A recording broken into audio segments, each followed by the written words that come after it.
श्री कृष्ण कन्हैया लाल की जय। श्री निजानंद स्वामी की जय। श्री प्राणनाथ प्यारे की जय।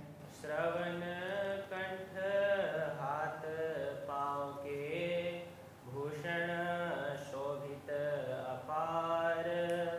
एक भूषण नकश कई रंग रूह कहा करे दिल विचार।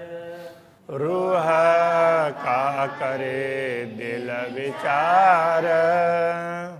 श्री कृष्ण कन्हैया लाल की जय। श्री श्यामा जी के अंगों का उससे अंगों से भी अधिक तो उनके वस्त्र और आभूषणों का श्रृंगार का वर्णन चल रहा है।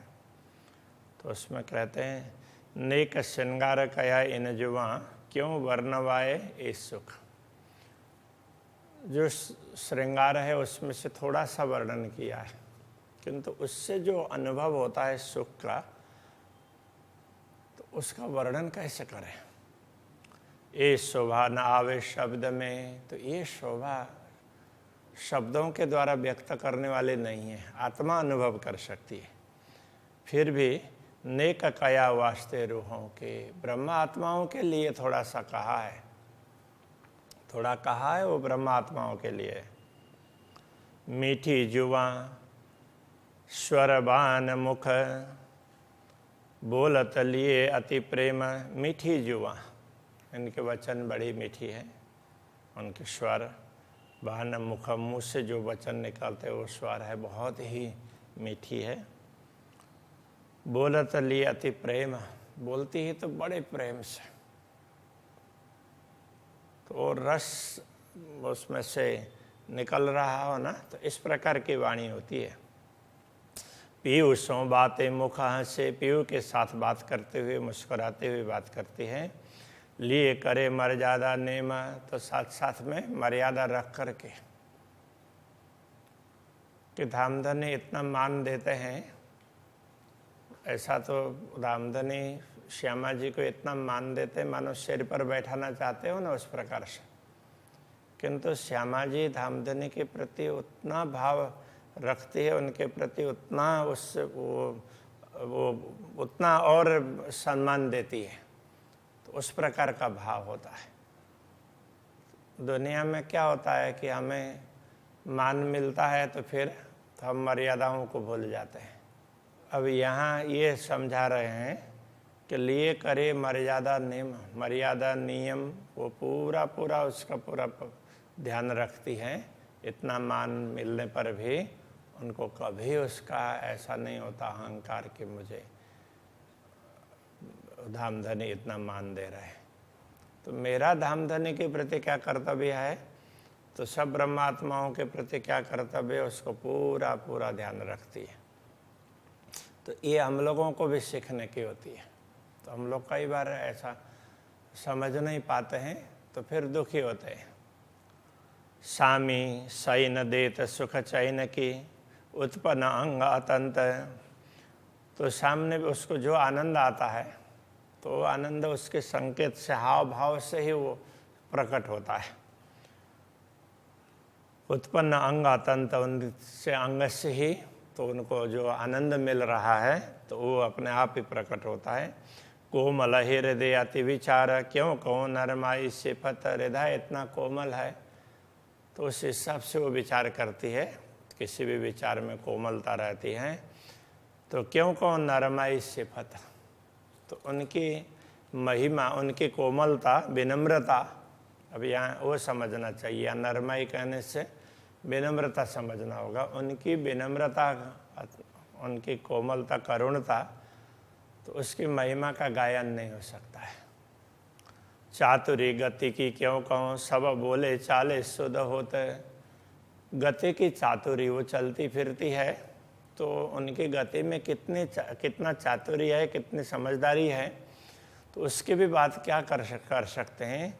सब बोले चाले शुद्ध होता, वो बोली चाली से ही सब समझ में आ जाती है, वो कैसे बोल रही है और किस प्रकार चल रही है, उसी से पता चल जाता है। अव्वल इश्क सब खुशियाँ, हक के अंग की ज्योत। सबसे पहले तो उनके अंदर खूबियाँ हैं, तो वो प्रेम है, तो वही सबसे बड़ी विशेषता है। सबसे बड़ी विशेषता ही प्रेम होती है। हक के अंग की ज्योत, क्योंकि वो पूर्ण ब्रह्म परमात्मा के अंग की ज्योति है, उनका ही नूर, उनका प्रकाश है, उस प्रकार से उनका ही अंश है। मुख मीठी अति रसना, चुभ रहे तरूह के माहे, तो उनके मुंह से निकलने वाली वाणी है ब्रह्मात्माओं के हृदय में हमेशा अंकित होती है, उसको स्पर्श करती है। सो जाने रूहें अरश की, न आवे कहनी में काहें। तो परमधाम की आत्माएं इस बात को समझती है, ये शब्दों के द्वारा व्यक्त होने वाली बात नहीं है। क्यों कहूँ गति चलन की, जो श्यामा जी पाँव भरत, श्यामा जी एक एक कदम आगे बढ़ाती है, तो उस चाल को भी उस देखने जैसी होती है, उसके लिए क्या बताएं। नाई निमुनाई न का, जो गति श्यामा जी चलत, जिस गति से श्यामा जी चलती है उसका कोई दूसरा उदाहरण नहीं है, वो तो वही कर सकती है। ब्रह्मा आत्माएं तो उनसे सीख करके उसके हिसाब से चलती है, उनको देख करके। बल बल जाऊं चाल गति की, भूषण तेज करे झलकार। तो इनकी चाल गति इसके प्रति पूर्ण रूप से समर्पित होते हैं। उस समय उनके आभूषण तो वो उनसे वो आभूषण भी चमकते हैं, उनका प्रकाश भी चारों तरफ फैलता है। गिरदवाए मिलावा रूहन का, सब शोभा साज श्रृंगार। तो उनकी शोभा और श्रृंगार सज्जा के लिए चारों तरफ ब्रह्मा आत्माएं मिल करके उनको सजाती है, तो वो तो स्वयं ही सज सकती है, कुछ करने की आवश्यकता नहीं पड़ती है। परमधाम में तो जो चाहें उस प्रकार हो जाता है, जैसा चाहेंगे उस प्रकार की शोभा स्वाभाविक रूप से बन जाती है। फिर भी ब्रह्मा आत्माओं को होता है हम कुछ सेवा करें, इसलिए वो श्यामा जी के श्रृंगार में तो चारों तरफ वो बैठ करके करती है। तो इस तरह से कभी, अब हमेशा तो 4 सखियाँ श्रीराज जी की सेवा में होती है और 4 सखियाँ तो इधर श्यामा जी की सेवा में होती है श्रृंगार के समय पर। तो इस तरह से अलग अलग समय में अलग अलग सखियों की ड्यूटी होती है। तो कभी बहुत ज़्यादा सखियाँ श्यामा जी के पास में आई हो और उनके साथ में आकर के कोई श्रृंगार कर रही है, कोई कुछ कर रही है, कोई सहयोग कर रही है, तो ऐसे हो तो वहाँ से श्रृंगार साज करके फिर वो राज्य के दर्शन के लिए जाती है। शोभा बड़ी सब रूहों की, सबके वस्त्र भूषण। तो ये ब्रह्मात्माओं की शोभा भी बहुत बड़ी है, सबके वस्त्र आभूषण वो भी बड़े सुंदर होते हैं। जो तन माया आकाश में यूँ घेर चली रोशनी। तो वो ब्रह्मात्माएं भी चलती है तो उनके शरीर में से निकलने वाला प्रकाश है, उसकी ज्योति भी आकाश में समाता नहीं है, समाती नहीं है। तो इतनी ज़्यादा चमक है, किंतु वो चमक चुभने वाली नहीं होती है। जैसे यहाँ अभी हम लोग बैठे हैं तो ये चारों तरफ से लाइट वगैरह हैं तो ठीक प्रकाश लगता है, किंतु लाइट के तरफ देखते हैं तो ज़्यादा देर नहीं देख सकते। ये तो फिर भी ये शीतल लाइट है, ठंडी लाइट बोलते हैं इनको, इसको क्या बोलते हैं, कूल लाइट ना। तो ये ठंडी वाली होती है, लेकिन दूसरी होती है तो उनमें से गर्मी पैदा होती है, तो वो तो और देख नहीं सकते, तो ये भी नहीं देख सकते कूल भी। किंतु इतनी ज़्यादा प्रकाश होने पर भी तो परमधाम का प्रकाश ऐसा है कितना भी देखें तो उसमें कुछ ऐसा वो होता नहीं है। अच्छा लगता है, प्रकाश ज़्यादा है ये पता चलता है, लेकिन तो आँखों को नुकसान पहुँचाने वाला अथवा देखने में कठिनाई आ जाए ऐसा नहीं होता। अर्श मिलावा ले चली अपने संग सुभान, किया चाया सब दिल का आगो आए लिए मेहरबान। तो ये चौपाई काफ़ी महत्व की मानी जाती है।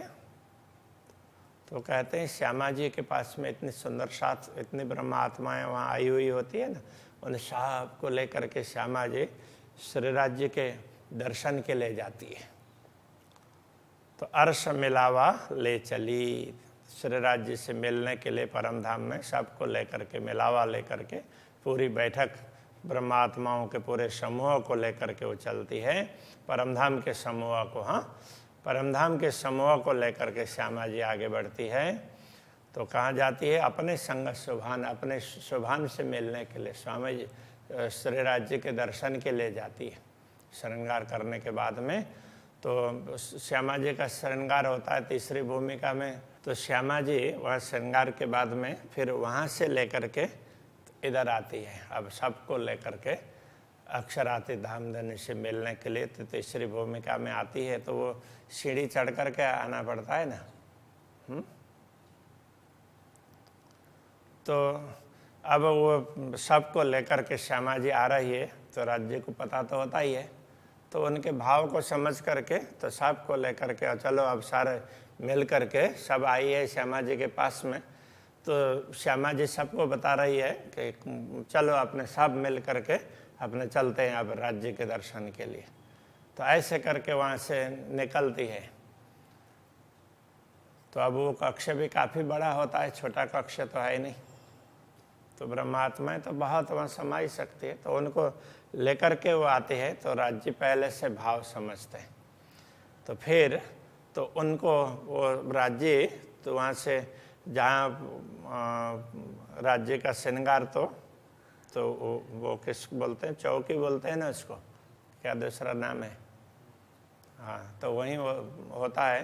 तो वहाँ से उनको लेने के लिए जाते हैं तो आगे उस तक, हाँ, तो वो चबूतरा से उस सीढ़ी तक वो लेने जाते हैं कि चलो आओ। तो ऐसा करके ना तो किया चाया सब दिल का चाया सब किया। जैसे ब्रह्मात्मा श्यामा जी और ब्रह्मात्माओं के भाव को समझ करके तो वो श्री राज्य आगू आए लिए मेहरबान, आगे आकर के धामधनी कृपालु हैं। तो आगे आकर के तो श्यामा जी को वहाँ से मानो हाथ पकड़ करके ऊपर ले लेते हो ना, तो उस प्रकार से तो वहाँ से उनका वो स्वागत करते हैं, ऐसा कह सकते हैं कि आओ आओ बोल करके ना, तो उनको तो लेते हैं। तो ये एक भावपूर्ण वचन है। ये शोभा जुगल किशोर की चौथा सागर सुख, ये जुगल किशोर की ये शोभा है। तो श्री राज्य श्यामा जी को मान देते हैं, श्यामा जी श्री राज्य को मान देती है। तो पूरा तो श्यामा जी तो हमेशा श्री राज्य को देती ही है। तो राज्य श्यामा जी को देते हैं तो भी तो उनको लगता है, उनको ये लगता ही नहीं है कि मुझे मान मिल रहा है और मुझे ये उसमें कुछ इसमें क्या बोलते हैं उसको, तो गर्व होना चाहिए। तो ऐसा नहीं, उतनी ही विनम्रता और उतनी ही मृदुता है। तो ये शोभा है, ये जुगल किशोर की है। तो ये चौथा सागर है। जो हक तो हे हिम्मत दे वही तो पी प्याले हो सन्मुख। यदि अक्षराते धामधनी आपको साहस देते हैं, हिम्मत देते हैं, तो इस सागर के रस को पी लो। जुगल के सुख केते कहूँ, जो देत खिलवत कर हेत। तो युगल स्वरूप के युगल किशोर के सुख की बात कितने कहें, जो देत खिलवत कर हेत। तो वो ब्रह्मात्माओं को कितने, खिलवत का तात्पर्य तो एक वो ब्रह्मात्माएं भी होती है, एकांत भी होता है। और वो ब्रह्मात्माओं को सबको श्यामा जी ब्रह्मात्माओं को सुख देते हैं। वो कितना देते हैं वो क्या बताएं। तो कहते हैं कि ये अब ये शोभा का वर्णन तो दुनिया में कर रहे हैं ना, तो इतना सुख धामधनी दे रहे हैं। तो सुख इन नहरन सो, तो धामधनी इन नहरों के द्वारा ये सुख दे रहे हैं। तो उसका वर्णन आगे समझाएंगे। नहर ये क्या नहर है, तो ये सुख का प्रवाह उमड़ रहा है। तो ये ब्रह्मवाणी है। तो यही इस प्रकार से ब्रह्मवाणी का प्रवाह ही है। धनी फेर फेर तो को देते हैं आत्मा, तो धाम धनी बार बार तुझे दे रहे हैं। इसलिए इन वचनों को सुन करके, इनको समझ करके अपने दिल में इन बातों को उतार लेना चाहिए और आनंदित होना चाहिए। वो कहना चाह रहे हैं, ये वाणी सब स्वप्न में और स्वप्न में करी सिफत। ये वाणी स्वप्न में बताई जा रही है, स्वप्नवत जगत में है ब्रह्मवाणी और स्वप्नवत जगत में बताई जा रही है, जो अभी तक ऐसी बातें नहीं हुई थी। स्वप्न में करी सिफत, तो ये महिमा भी स्वप्न में गाई है। सो क्यों पहुँचे शोभा जुगल को, अक्षराती धामधनी की श्री श्यामा जी और युगल स्वरूप को ये शोभा कैसे पहुँच पाएगी। तो ये बातें उनकी पूरी बातें तो कैसे बताई जा सकती है। कहने का तात्पर्य है पूरी उनकी शोभा है, उस तक तो ये बात पहुँचती नहीं है। स्वप्न कौन निश्व, तो स्वप्न के साथ अखंड का क्या संबंध है, तो इसलिए वो पूरी बातें होती नहीं है। शब्द न पहुँचे शोभान को, तो क्यों रहूं चुप करा। तो ये शब्द पूर्ण ब्रह्म परमात्मा तक तो पहुँचते नहीं है, फिर भी आप चुप कैसे रहें। दिल कान जुआ ले चलत, हक तरफ बाहें नजर। फिर भी ये दिल है, ये कान है, ये वचन है, वो कहाँ लेकर के चलते हैं। ये दिल है और ये कान श्रवण उनके श्यामा जी के वचनों को सुनने के लिए, राज्य के वचनों को सुनने के लिए, तो इसके लिए ये जुआ उधर जाती है। हक तरफ बाएं नजर, तो धामधनी के बाएं तरफ में, मतलब श्री राज्य के बाएं तरफ में श्यामा जी विराजमान है।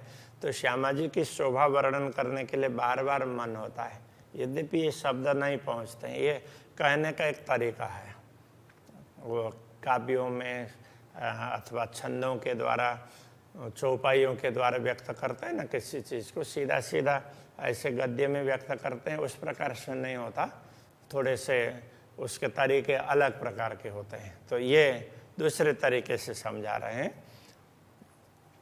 तो इस प्रकार से ये अलंकृत भाषा हो जाती है। एते दिन ढांपे रहे कि न कही ना हकीकत।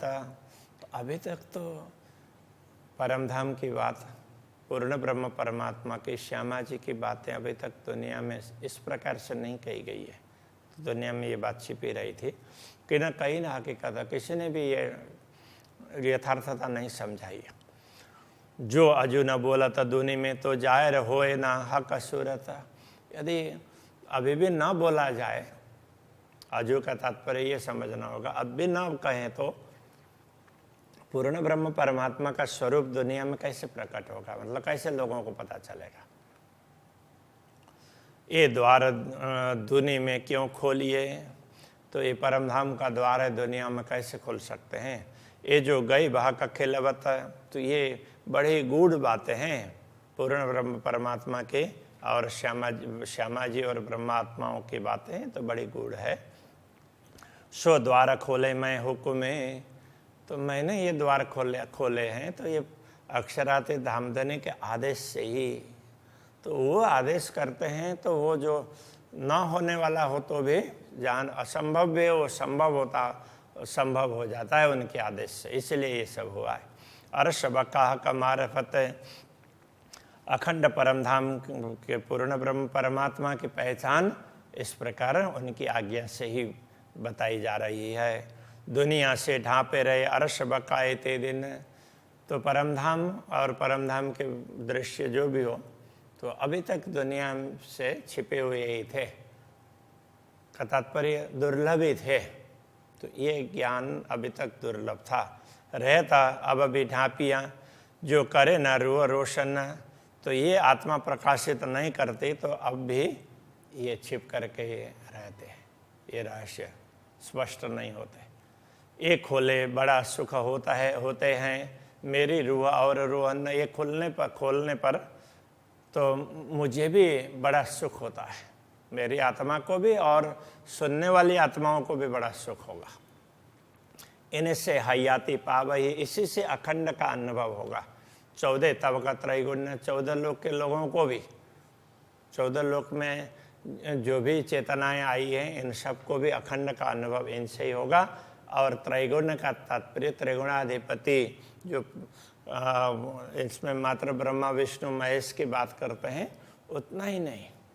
इसमें क्या है कि एक तो प्रजा और दूसरे अधिकारी, तो ब्रह्मा विष्णु महेश देवी देवता सारे अधिकारी है, और बाकी सारे उसमें एक प्रकार से समझें तो प्रजा है। तो दोनों को सुख प्राप्त होगा, ये कहना चाह रहे हैं। क्या मत शरत पहुँचे बिना तो ढांपे रहे ते दिन। तो यही आत्म जागृति का समय नहीं पहुंचा था ना, इसलिए अभी तक ये सारी बातें छिपी रही है। हके आखिर अपने कौल पर किया जाहिर आगो रूहन।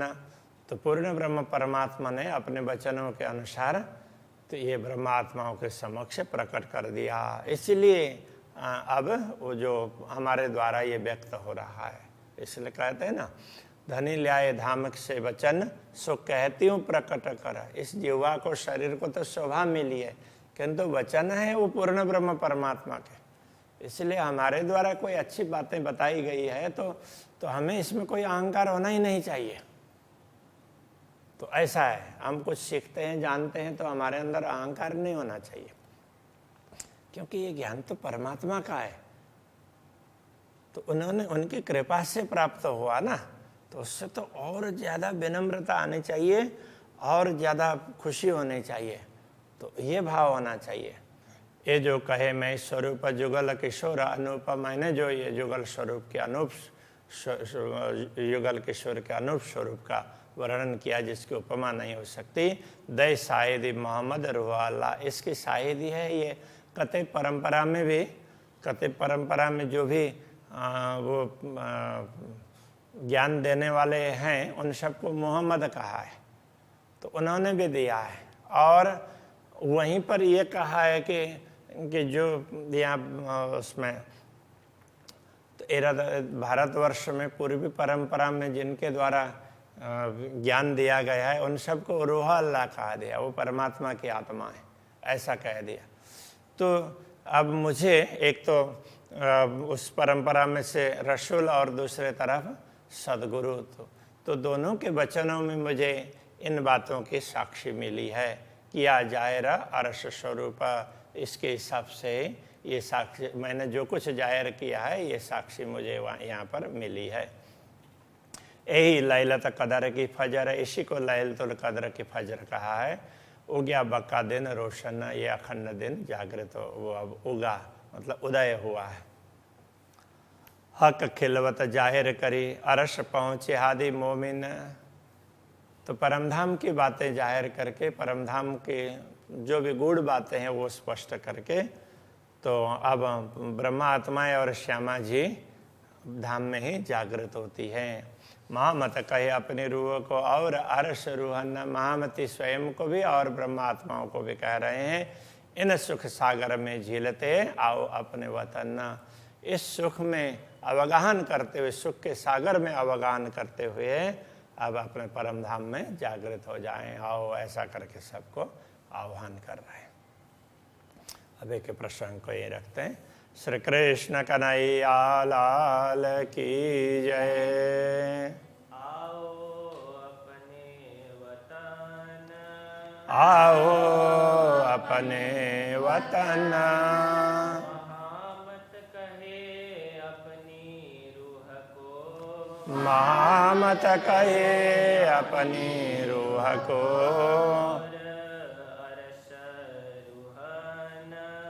और अरस रोहन, इन सुख सागर में झीलते, इन सुख सागर में झीलते आओ अपने वतन, आओ अपने वतन, आओ अपने वतन, आओ अपने वतन।